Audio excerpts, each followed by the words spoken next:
वैशाख मास महात्म अध्याय 7 में राजा पुरयस्सा को भगवान का दर्शन, उनके द्वारा भगवत स्तुति और भगवान के वरदान से राजा की सामूहिक मुक्ति। राधे राधे दोस्तों, आप सभी को मेरे YouTube चैनल ब्लतन पर मैं स्वागत करती हूँ।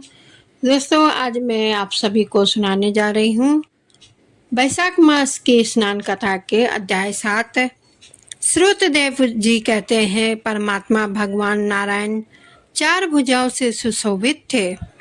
उन्होंने हाथों में शंख, चक्र, गदा और पद्म धारण कर रखे थे। वे पीताम्बर धारण करके वनमाला से विभूषित थे।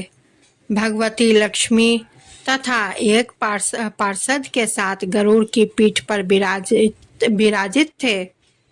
उनका दुस्सह तेज देखकर राजा के नेत्र सहसा मुंद गए, यानी बंद हो गए। उनके सब अंगों में रोमांच हो गया और नेत्रों से अश्रु धारा प्रवाहित होने लगी। भगवत दर्शन के सुख में उनका हृदय सर्वदा डूब गया। उन्होंने तत्काल आगे बढ़कर भगवान को साष्टांग प्रणाम किया। फिर प्रेम और विकल नेत्रों से विश्वात्मा देव जगदीश्वर श्री हरि को बहुत देर तक निहार कर उनके चरण धोए और उस जल को अपने मस्तक पर धारण किया। उन्हीं चरणों की धोवन रूपा श्री गंगा जी ब्रह्मा जी सहित तीनों लोकों को पवित्र करती है। तत्पश्चात राजा ने महान वैभव से बहुमूल्य वस्त्र, आभूषण और चंदन से हार, धूप, दीप तथा अमृत के समान नैवेद्य के निवेदन आदि से अपने तन, मन, धन और आत्मा का समर्पण करके अद्वितीय पुराण पुरुष भगवान विष्णु का पूजन किया। पूजा के बाद इस प्रकार स्तुति की, जो निर्गुण, निरंजन एवं प्रजापतियों के भी अधीश्वर हैं। ब्रह्मा आदि संपूर्ण देवता जिनकी वंदना करते रहते हैं, उन परम पुरुष भगवान श्री हरि को मैं प्रणाम करता हूँ। शरणागतों की पाप राशि का नाश करने वाले आपके चरण बंदिकों को परिपक्व योग्य वाले योगियों ने जो अपने हृदय में धारण किया है, यह उनके लिए बड़े सौभाग्य की बात है। बढ़ी हुई भक्ति के द्वारा अपने अंतःकरण तथा जीव भाव को भी आपके चरणों में ही चढ़ाकर ये योगी जन उन चरणों के चिंतन मात्र से आपके धाम को प्राप्त करते हुए हैं।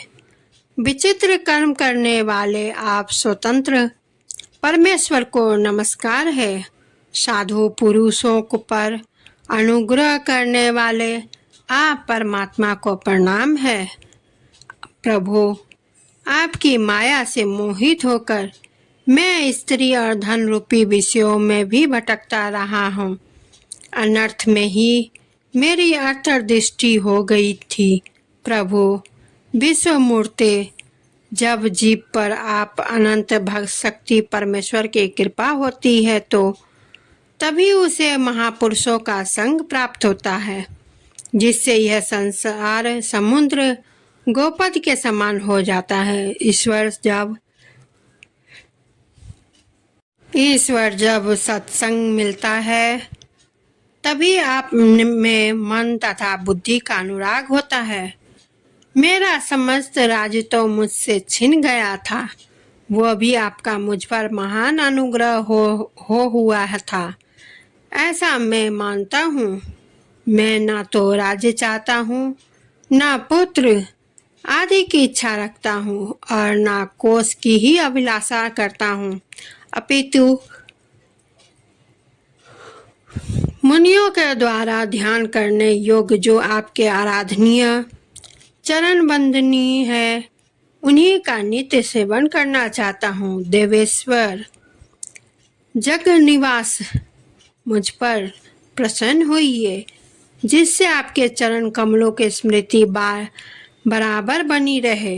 तथा स्त्री, पुत्र, खजाना एवं आत्मीय कहे जाने वाले सब पदार्थों में जो मेरी आसक्ति है वह सदा के लिए दूर हो जाए। भगवान, मेरा मन सदा आपके चरण बंदियों में चिंतन में लगा रहे। मेरी वाणी आपकी दिव्य कथा के निरंतर वर्णन में तत्पर हो। मेरे ये दोनों नेत्र आपके श्री विग्रह के दर्शन में, कान कथा श्रवण में तथा रसना आपके भोग लगाए हुए प्रसाद के आस्वादन में प्रवृत्ति हो। प्रभु, मेरी नासिका आपके चरण कमलों की तथा आपके भक्त जनों के गंध विलेपन आदि की सुगंध लेने में, दोनों हाथ आपके मंदिर में झाड़ू देने आदि की सेवा में, दोनों पैर आपके तीर्थ और कथा स्थापन की यात्रा करने में तथा मस्तक निरंतर आपको प्रणाम करने में संलग्न रहे। मेरी कामना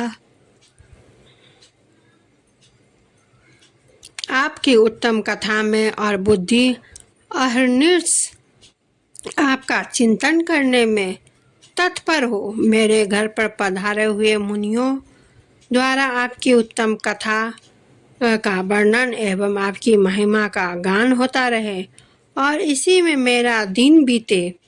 विष्णु, एक क्षण तथा आधे पल के लिए ही भी ऐसा प्रसंग उपस्थित हो जो का आपकी चर्चा से रहित रहे हो।